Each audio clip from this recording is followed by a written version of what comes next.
Hai semua, hari ini kami sebagai kumpulan akan menyampaikan presentasi tentang seni bina kek loksi. Sebelum itu, saya mesti memperkenalkan diri dan ahli kumpulan saya. Nama saya Charity Yong dan saya ketua kumpulan. Ahli-ahli kumpulan saya ialah Carson T. Salam sejahtera.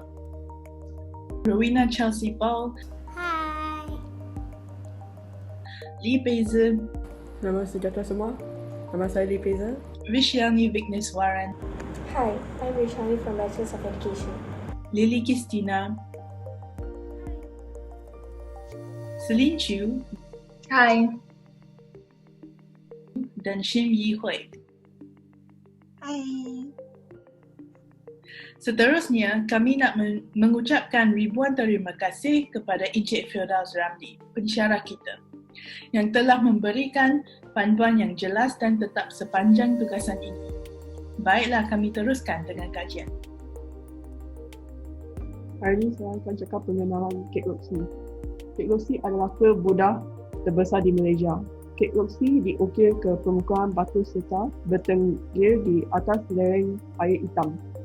Kompleks yang mengaungkan ini biasanya dipenuhi pengunjung dan terletak kira-kira 3 km dari Bukit Pulau Pinang. Objektifnya ialah kita mahu mendidikkan diri tentang negara kita yang berbidang budaya dan meningkatkan pengetahuan kita dalam bidang sejarah dan budaya.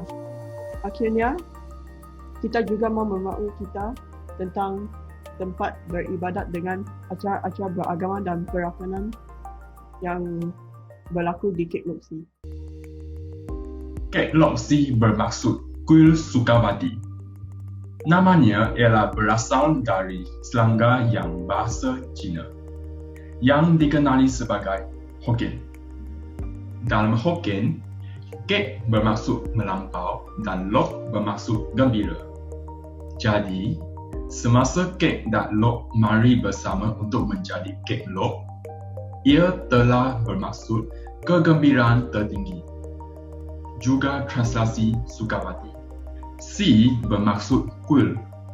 Jadi, banyak kuil Cina mempunyai perkataan si di dalamnya untuk memberitahu semua orang tentang tempat ini adalah sebuah kuil. Kuil Kek Loksi juga ditranslasi sebagai beberapa tajuk, iaitu kuil syurga dan kuil kebahagiaan agung. Ini adalah maksud nama Kek Loksi. Kek Loksi adalah kuil Buddha terbesar di Malaysia dan diukir ke permukaan batu serta bertengger di atas lereng air hitam. Kompleks yang menggagamkan ini biasanya dipenuhi pengunjung dan terletak kira-kira 3 km dari Bukit Pulau Pinang. Kompleks ini terbahagi kepada 3 zon, sementara kawasan kuil terdiri dari pintu masuk bukit, souvenir, gerai makanan, minuman dan kolam pemberbasan penyu. Bahagian pertengahan kuil menempatkan kuil, taman, pagoda dan pavilion embat Raja Segawi.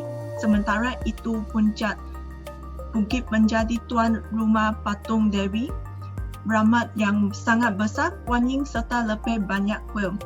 Tarikan utama di sini adalah Pagoda Rama 6 yang menggagamkan dan di tengah-tengah kompleks menara setinggi 7 tingkat setinggi 30 meter ini dikenali sebagai wajah Kek Loksi.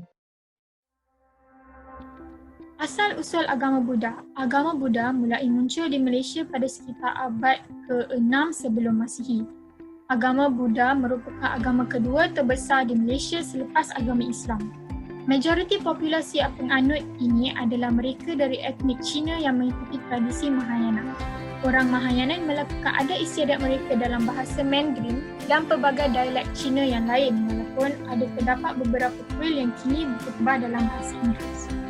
Kuil Kek Loksi ini juga termasuk di antara kuil-kuil terbesar bagi penganut agama Buddha di Malaysia dan di Asia Tenggara. Sehingga kini, kuil Kek Loksi mewakili keindahan agama Buddha dan asimilasi budaya di Asia dengan cara yang dapat dilihat dan juga cara yang tak dapat dilihat. Kuil ini juga berfungsi sebagai biara bagi para pencari yang sepenuhnya mengabdikan diri kepada agama Buddha. Dewan Mahawira dan Dewan Empat Raja Surgawi. Dewan Mahawira ataupun Dewan Utama adalah komponen standard yang ditemui di banyak kuil Budisme China. Ia biasanya mengandungi patung-patung Buddha Gautama. Dewan ini juga terhubung dengan Dewan Empat Raja Surgawi, di mana patung-patung empat dewa Buddha yang dipercayai mengawasi arat dunia utama diabadikan. Pagoda Ban Po Tar, pagoda 10,000 Buddha. Pagoda Ban Po Tar yang lazim digunakan sebagai wajah Kek Loksi dibangunkan dengan bantuan Raja Rama VI dari Thailand pada tahun 1930. Ia mempunyai ketinggian 100 kaki dan adalah gabungan seni bina Cina, Thai dan Burma yang unik. Tingkat terendah pagoda yang berbentuk segi 8 dibina dalam gaya Cina, tingkat tengah dalam gaya Thai dan tingkat tertinggi dalam gaya Burma. Gabungan ini bertujuan untuk melambangkan kepelbagaian etnik dan agama di negara kita. Terdapat 10,000 ubin alabastar yang dicetak dengan gambar Buddha serta patung Buddha dari 3 budaya yang dipamerkan di semua 7 tingkat pagoda ini. Puncak bukit pula terdapat Pavilion Kuan Yin Devi Velas Asih. Pavilion ini dithabiskan secara rasmi pada tahun 2009 dan ditempatkan di puncak tertinggi kompleks Kek Loksi. Ia terdiri daripada 16 tiang hiasan yang menyokong atap segi 8 bertingkat 3, patung gergangsi gangsa Kuan Yin yang bertinggi 30.2 meter dan 1,000 patung kecil Kuan Yin di pangkalnya. Ketinggian jumlah pavilion adalah lebih dari 80 meter. Seni bina Kek Loksi adalah gabungan dua gaya pembinaan, gaya Theravada dan gaya Mahayana. Unsur-unsur yang biasa dilihat di sekitar kompleks adalah ukiran kayu atau batu, ruang pemujaan dan juga taman. Pintu masuk Kek Loksi dibina dalam gaya Haifang ataupun pintu gerbang Cina kuno. Di belakangnya adalah kolam pembebasan kura-kura yang mempunyai elemen asas taman tradisional Cina. Dewan Bodhisattva ditempatkan di bahagian pertengahan dan menyerupai bahagian luar stupa India kuno dalam pembinaan dindingnya. Saya akan membentang tentang perarakan, perayaan dan tempat ziarah kuil Kek Loksi. Untuk perarakan pertama iaitu kekembali abot ke Pulau Pinang. Perarakan ini merupakan perarakan diraja yang membawa perintah di kerusi rotan dan tulisan suci dengan kereta kuda. Perarakan kedua ialah untuk memperingati penyempurnaan kuil Kek Loksi dan pemasangan sebagai abot dan ketua imam. Perarakan ini adalah perarakan besar, lebih 1 batu daripada bandaran Cina ke Bukit Air Hitam. Perayaan di kuil Kek Loksi.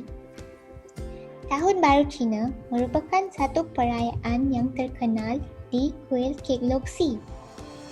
Selama 30 hari, kuil Kek Loksi akan dibuka sehingga larut malam. Kuil Kek Loksi akan dihias dengan ribuan tanglong. Patung Kuan Yin setinggi 33.6 meter dan pavilion akan diterangi semasa Tahun Baru Cina di kuil Kek Loksi. Tempat ziarah di kuil Kek Loksi. Jemaah berdoa dengan pelbagai cara, iaitu dengan menawarkan dupa, membakar wang kertas, menggunakan manik-manik doa dan tunduk dan bertepuk tangan bertujuan untuk menarik perhatian roh. Seterusnya, jemaah haji menyembah gambar tudung lebah, iaitu putra Buddha yang tertawa, Gautama, iaitu putra yang menjadi Buddha, dan Kuan Yin, iaitu Dewi Rahmat.